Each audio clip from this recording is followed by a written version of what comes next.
In a circle of radius 21 centimetre an arc subtends an angle of 60 degree at the centre. इसकी length बतानी arc की, area of the sector formed by the arc और area of the segment by the corresponding कोड। देखिए इसमें इन्होंने कहा है कि जो आर्क है, लेट जस्ट अज्यूम ये क्या होता है, आर्क होती है। देखिए जो ये लाइन ड्रॉ हो रही है ना येलो में, बस इसी लाइन को आप आर्क बोलते हो। पूरी लाइन होगी एक तरह से सरकमफ्रेंस, और ये जो ये येलो में है ये होगी आर्क। अब इन्होंने ये कहा है कि जो ये आर्क है, ये जब सेंटर से ऑब्वियसली इसके कोने जुड़ रहे हैं, सेक्टर बन रहा है, और ये रेडियस होगी आपकी 21 सेंटीमीटर, और जो ये आर्क है सेंटर पे 60 डिग्री का एंगल बना रही है। यानी अगर आप गौर से देखोगे तो अगर मैं इसको यहाँ पे ले आऊँ तो ये एक तरह से आर्क लेंथ हो जाएगी, करेक्ट।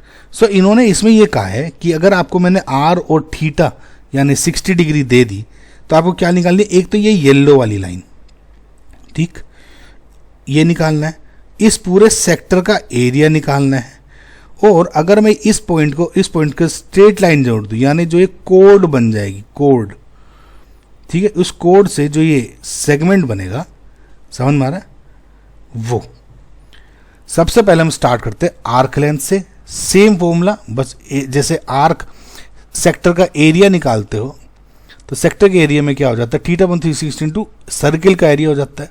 तो आर्क लेंथ में क्या हो जाएगा, 3/60 इसकी सरकमफ्रेंस का वो रेशियो, यानी आर्क लेंथ कितना हो जाएगा, मतलब थीटा, अगर देखो ये 90 डिग्री है तो 4 पार्ट में डिवाइड हो जाएगी, यानी 2πr divide by 4।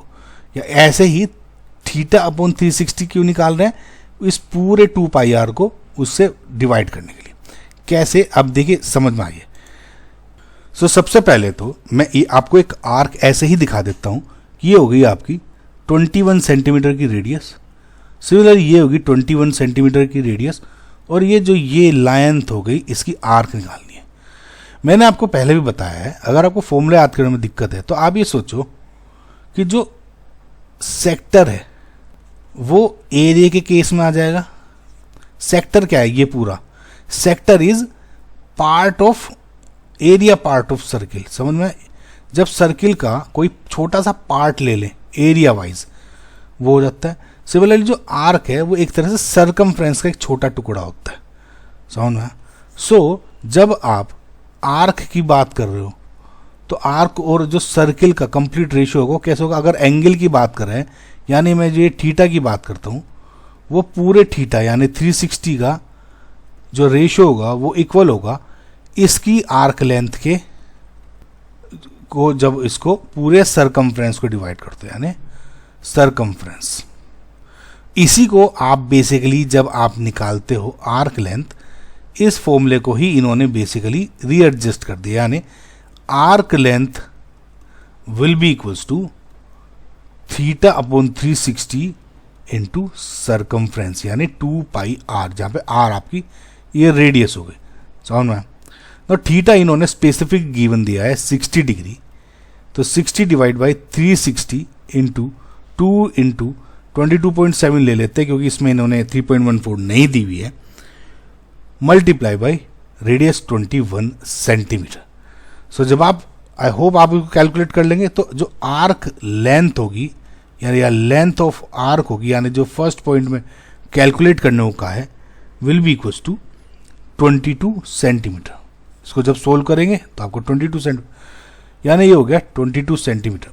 Again area of the sector formed by the arc, same पे पूछा है कि जो ये आर्क है, अगर ये वाला जो ये बनी है रेडियस से, ये वाला सेक्टर बना है, अब ना सेम है।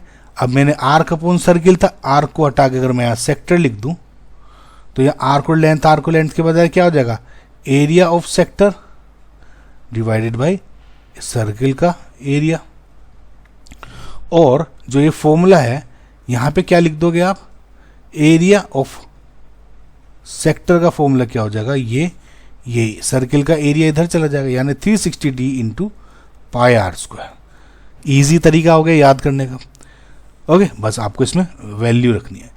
थीटा इज 60 डिग्री, अगेन वही 60 upon 360 into 22 divide by 7 into radius क्या होगी 21 इंटू 21।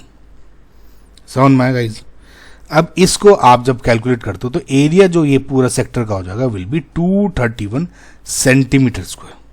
नाउ थर्ड इज, इन्होंने कहा area of the segment formed by the corresponding कोड। देखिए ये वाला, अब मैं ये बना दूं कोड हो गई, तो जो ये एरिया बना ये वाला वाइट वाला, अब इसका बताना है। इसका मैंने आपको क्या बताया था कि जब सेक्टर के एरिया में से इस ट्रायंगल के एरिया को माइनस कर दोगे तो आपका ये हो जाएगा। देखिए ऐसा बन रहा है ये कुल मिला के। अगर मैं इसको दोबारा से बनाऊँ, ये एक पिज्ज़ा का हिस्सा था, मैंने पिज्ज़ा के जो क्रस्ट होती है, ये क्रस्ट है एक तरह से, कोड है, ये क्रस्ट है, तो मैंने मेन पिज्ज़ा खा लिया, जो क्रस्ट बच गई एक तरह से, ये इसका एरिया बताना है। तो क्या बताओगे? सेक्टर का एरिया आपको ऑलरेडी पता है 231 सेंटीमीटर स्क्वायर, जो अभी यहाँ निकाला है।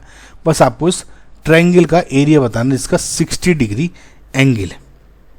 सो फॉर योर ईज आपको मैं एक फॉर्मूला बताता हूँ, I don't know if you know it और नॉट।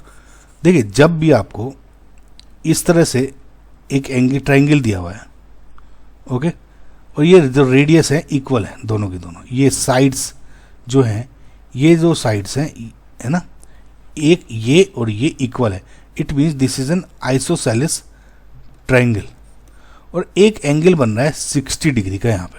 तो इसका जब आपको एरिया निकालना है तो आप कैसे निकाल सकते हो? Area of a triangle will be equals to half base into height into sine theta. समझ? हाफ, जैसे अगर ये सोचो कि अगर ये इस तरह से होता, समझ में, 90 डिग्री, तो ये और आर यानी हाफ बेस इंटू हाइट तो ये होगा हाफ आर। इसको साइन थीटा यानी 60 डिग्री से अगर मल्टीप्लाई कर दो, provide that this is acute, तो आपका आंसर आ जाएगा। सो ट्रायंगल का एरिया इससे कैसे निकल जाएगा? हाफ बेस क्या है? अगेन सेम रेडियस, ये हो गया रेडियस इंटू साइन 60 डिग्री।